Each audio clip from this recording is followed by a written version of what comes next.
Well, welcome back to the morning show here on the Arise News channel. Kachiofia is still here, catching the flow of the program. So we're coming straight back to you, Kachiofia. Thank you, Dr. Abati. Let's keep it going. Another situation, incredibly sad, pertaining to gender-based violence now, where in Italy, a 61-year-old Italian man who goes by the name Pierangelo Pelizza has allegedly shot dead his 31-year-old Nigerian wife who goes by the name Amenze Rita.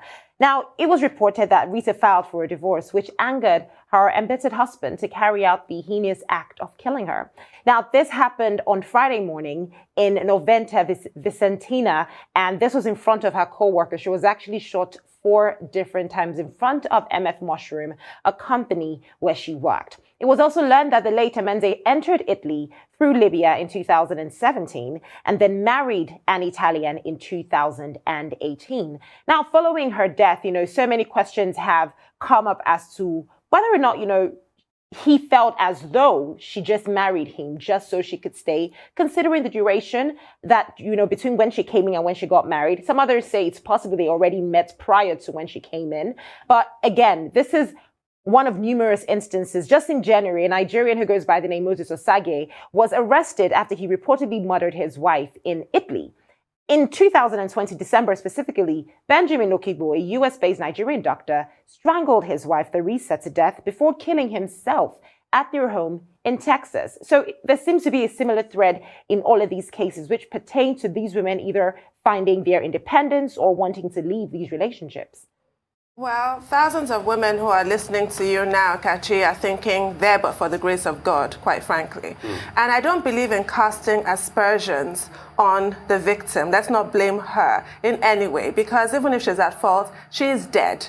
There's no need to try and kill her all over again. What I do know for a fact is that 70 to 80% of divorces are initiated by women for obvious reasons. A man who's not happy in his marriage can quite comfortably carry on as if he's not married. Society does not frown on that. It's the women who tend to try and break it. And in the case of an abusive situation, the most dangerous time for that woman is not when she's living with her abuser. It is when she tries to leave him. That is when abusers actually will kill their wives. That how dare you try to leave me? I see Rita as a woman who migrated to Italy, went through all that hardship via Libya, looking for a better life for herself. And unfortunately, this is how her life has ended. For me, it is such a tragedy. And just because we don't know the facts, just because the marriage was short-lived, does not mean we should point the finger at her. It might have been short-lived because she saw some of these traits and she decided to flee from him. But what I would advise women who are who are married to, I don't want to call them men, abusive men, they're not, they're monsters. So just get away from them. I wish she had just come to Nigeria and just, escaped from him. There's some men you can tell dramatically, I'm leaving you. And there's some men you do not, you don't dare. You have to sneak out. Look at the fact that he shot her in front of witnesses, meaning he does not care. 4 times. He feels that he owns her, and how dare she try to leave? Exactly, 4 times. So he wasn't trying to maim her. He wanted to murder her, because if he is not in her life, then her life must end. A lot of people are plagued by this sickness, this psychosis. And the women who live to tell the tale right now are listening to you and I now and shuddering when they remember that this could have been them. It could be anybody. Well, the only thing to add to this is that Pierangelo Pelizza, the murderer, has been arrested, and we expect that the Italian authorities will ensure that he faces the music and that he answers for his crime. Now, let us also commend the Nigerian authorities, the Nigerian Diaspora Commission, led by Abike Dabiri, had already contacted the Italian authorities, registered the Nigerian concern, and asking that justice should be done. The Nigerian embassy in Italy is also, on top of the matter, and also the Nigerian Union of Nigerian Associations in Italy. So there's been a sense of outrage, insisting along the line that, look, the Italian authorities must do justice. Of course, it's very sad. Amenze Rita was just 31, traveled all the way through Libya to Europe to go and find a new life, only to end in this manner so tragically. We cannot speculate about whatever must have led to her death in this gruesome manner. But whatever it is, it's an absolute act of criminality and inhumanity, and I don't know what pushes men to take a gun to kill their spouse or carry a knife or do whatever kind of damage. And we've had many similar cases also here in Nigeria. There are persons, who have been sentenced to death for killing their wives. But after committing the murder, you now see the same person carrying a holy book and claiming that it was the devil that pushed him to it. I think people must know that if you commit a crime, if you kill another human being, you will also... You must leave the time. Yes. So for me, very sad one. The law should take its course. But for me, I'm particularly concerned about women going through what that lady went through now in that marriage. I think we should create a support system. The problem is we don't get enough support system. Society and everybody are quick to judge the woman, and they don't care what happens to the woman.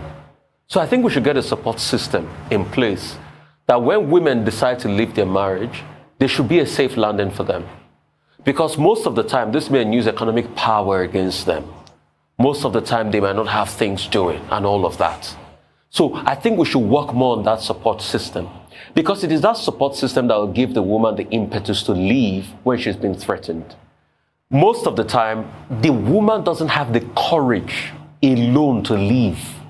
Because as Sundu said, when she's with a monster, what a monster does is he builds dungeons around.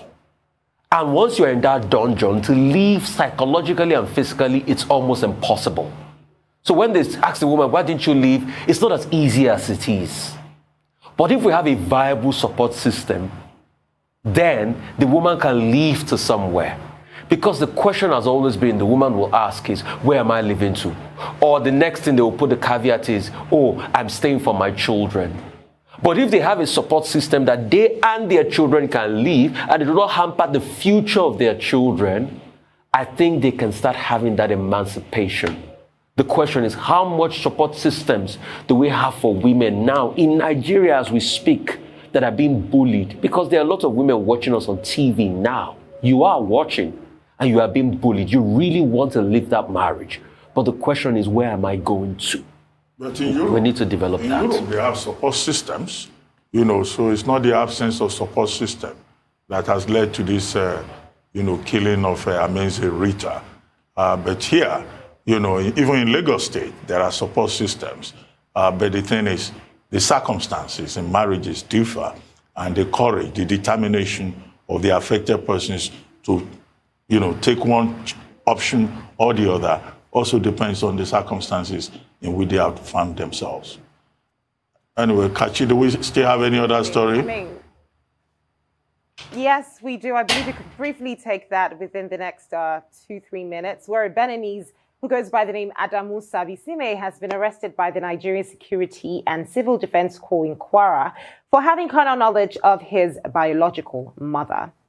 Now, the command spokesman, Mr. Babawale Afolabi, said that Simi had been having an affair with his mother for a long time, and this relationship has resulted in 3 children. He also revealed that even the younger brother of the accused was confirmed to be sleeping with his mother and is now at large. So basically, this mother has been sleeping with her 2 sons, and, one of them has been able to impregnate her so she can have 3 different boys. And the question now is, who are the boys? It's just a mess. It's just, we don't have so much time to dwell in this, but it's mind-boggling. When I first saw the story, the headline, mother births 3 children for her son, I thought, how sweet of her, how selfless. She carried the children, they must have had IVF. Right? I thought she did like IVF or something. I was like, or was like a surrogate or something. And then you read the story and you quickly close it. This is a sick bunch. Sick. Well, we don't have much time. Just to point out that incest is a crime under Nigerian laws. Section 3 and also Section 33 of the Matrimonial Causes Act. You are not allowed under the law to have sexual relations with a relation, and there are penalties for that. Now, this case was taken up by the civil defense.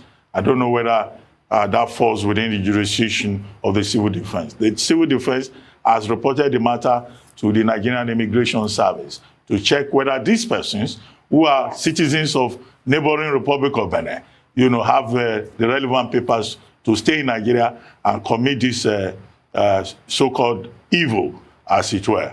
But I think the police should wade into it and make sure that this breach, this violation of public morality, which is injurious to public health,